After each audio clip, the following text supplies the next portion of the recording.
nem mesmo isso servia de causa suficiente para o divórcio. Não servia.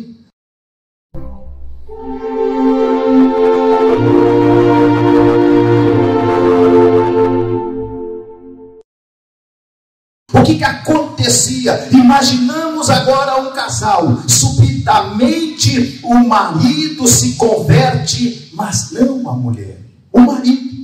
O marido naquele período, ele se convertia ao Senhor, não a mulher. E temos aí um homem que se tornou então uma nova criatura em Cristo Jesus, mas cuja esposa continua lá no paganismo. Ou seja, o homem se convertia, ambos, pode ser o homem como pode ser a mulher, mas o homem se convertia, a sua esposa ficava no paganismo, e aqueles primeiros cristãos era rigidamente ensinada a doutrina que o crente deveria separar-se do mundo e também do pecado, e chegar então a uma conclusão: é impossível continuar vivendo na companhia de uma mulher que continuava pagã.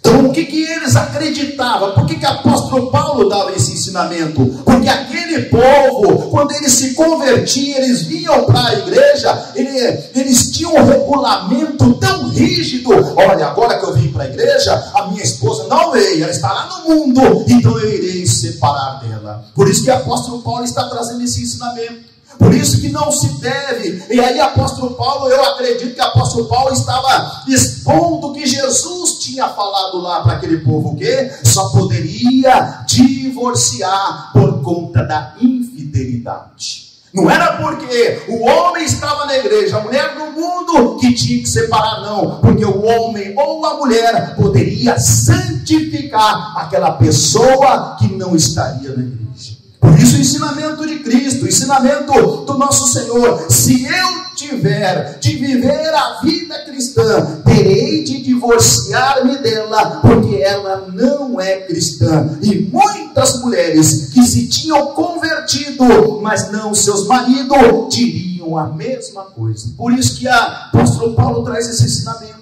Por isso que Paulo está falando lá que não poderia, o homem se convertesse, ele não poderia deixar a esposa que estava vivendo pagã. Não podia divorciar dela de forma alguma. Então, não obstante, Paulo ensina aqueles crentes que um marido, sob essas condições, não deveria abandonar a sua esposa por ter se ele convertido. Não poderia.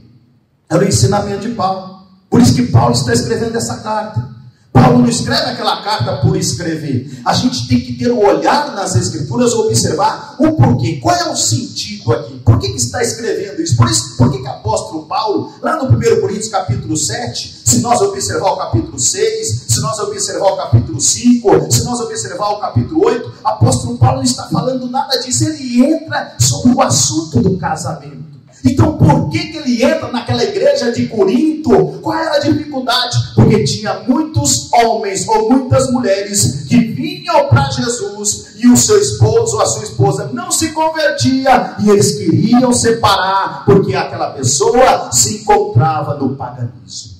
Esse era o ensinamento veterano. Era isso que o apóstolo Paulo estava trazendo. Então, como percebemos, nem mesmo isso servia de causa suficiente para o divórcio.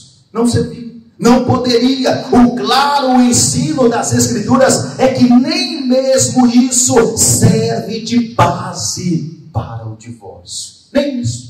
Nem isso serve de base. Ou seja, diz o veterano Paulo: não abandone seu cônjuge incrédulo. É só ler lá todo o 1 Coríntios capítulo 7, você irá entender, compreender. Então a esposa que se convertera, mas cujo esposo continuava na incredulidade, santificaria o seu esposo. Isso ambos, tanto para homem como para mulher. Quando uma pessoa sendo fiel a Deus, tanto o homem como a mulher, ela vai santificar, ela vai orar, ela vai jejuar, ele vai orar, vai jejuar, vai estar nas escrituras e ele vai estar santificando a outra pessoa. Deus irá trabalhar sobre a vida daquela pessoa, a qual ele tem ali perseverado na presença do nosso Senhor e Salvador Jesus Cristo. Então a esposa que se convertera, mas cujo esposo continuava ali na incredulidade, santificaria o seu esposo, e não precisava temer acerca também dos seus filhos, pois se qualquer dos cônjuges fosse cristão, a família inteira também ficaria sobre a proteção divina.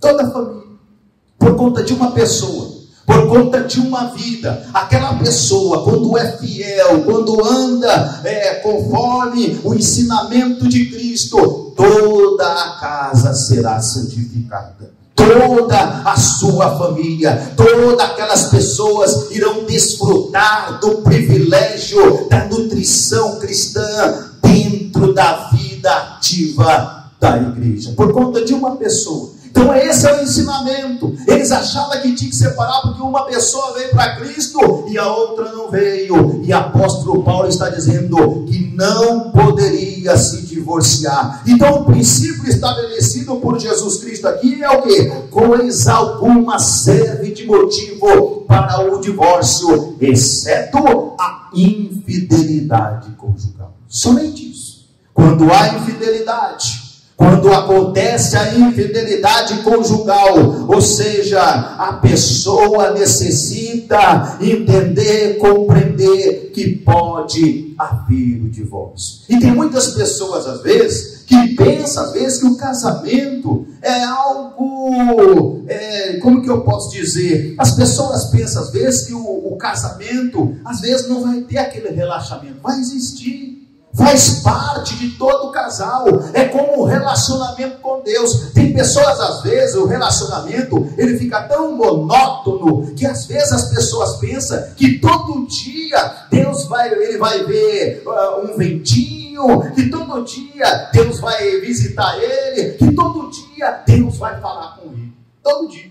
Tem pessoas que vivem assim, achando que todo dia Deus vai falar, todo dia.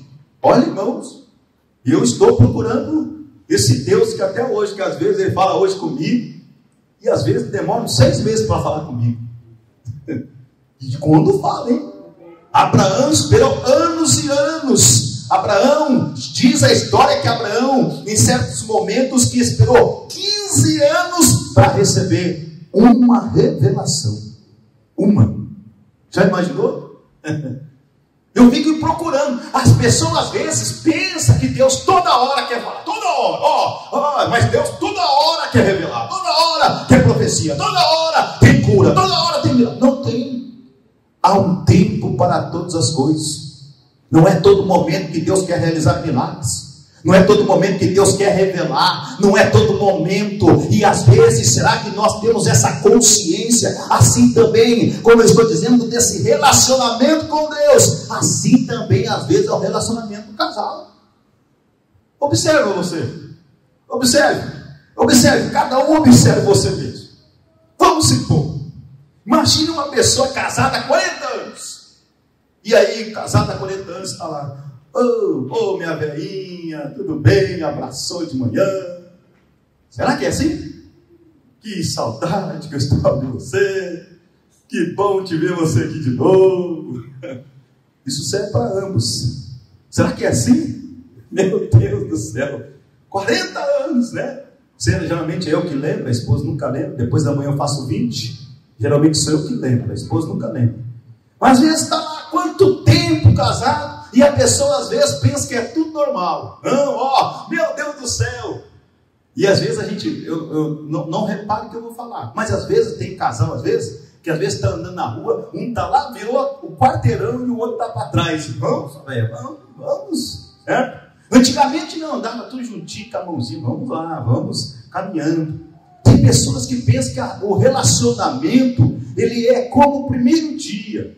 Ele pensa também que o relacionamento, assim como com Deus, parece que é a mesma coisa do primeiro dia. 40 anos na igreja, continua Deus soltando foguinho, Deus fazendo isso, olha, Deus vai operar. Será que está sendo assim mesmo? Será? Então tem muitas pessoas observando o ensinamento de Jesus Cristo aqui, ele falando da infidelidade conjugal, ou seja, nós precisamos entender que todo relacionamento tem as dificuldades.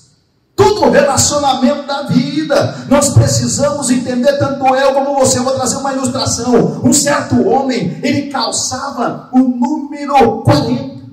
E ele ia na loja comprar o sapato dele, mas ele nunca pedia. E geralmente quando você chega numa loja de sapato, você vai comprar um sapato, a pessoa já olha no seu pé e sabe até o número que você calça, não é assim?